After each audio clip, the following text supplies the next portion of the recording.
श्री गणेशाय नमः। अधिक मास महात्म। नवा अध्याय। सूत जी कहने लगे कि इसके बाद नारद जी विस्मय युक्त हो मेधवी ऋषि की कन्या का वृतांत पूछने लगे। नारद जी ने पूछा, हे प्रभु, फिर उस ऋषि कन्या ने वन में क्या किया? क्या किसी ऋषि ने उसके साथ विवाह किया?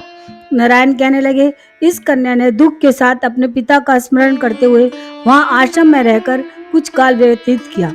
भाग्यवश एक दिन उस वन में अपनी इच्छा से विचरण करते हुए महाकोप वाले दुर्वासा मुनि आ गए। आश्रम में मुनि को आता हुआ देखकर शोक सागर में डूबी हुई उस कुमारी ने उठकर धीरज धारण करके मुनि के चरणों में नमस्कार किया। नमस्कार करके मुनि को अपने आश्रम में लाई। अर्ध्य पधय और वन के नाना प्रकार के फलों से आदर करके मुनि का पूजन किया। फिर मुनि कन्या के आदर से कहने लगी, हे मुने, आपको नमस्कार है। मुझ दूर भागनी के आश्रम में आपका कैसे आना हुआ?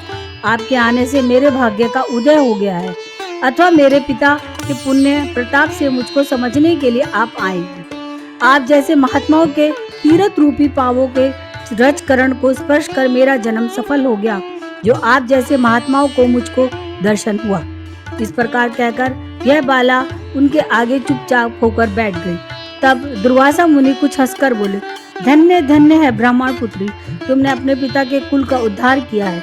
कन्या बोली, हे मुनि, आपके वचनों को सुनकर मेरा दुख दूर हो गया। हे मुनि, आप कृपा कर ऐसा उपाय बताए जिससे मेरा दुख दूर हो जाए और मैं दुख शोक में अग्नि की ज्वाला से जल रही हूँ, इस अग्नि को शीघ्र बुझाऊं। मेरे हर्ष उपजाने वाला और कोई नहीं दिखाई देता। मुझको धैर्य देने वाली ना तो मेरी माता है, ना पिता है और ना ही भाई है। मैं दुख पीड़ित किस प्रकार जीवन निर्वाह करूं? जिस दिशा को देखती हूँ वही अंधकार दिखाई देता है।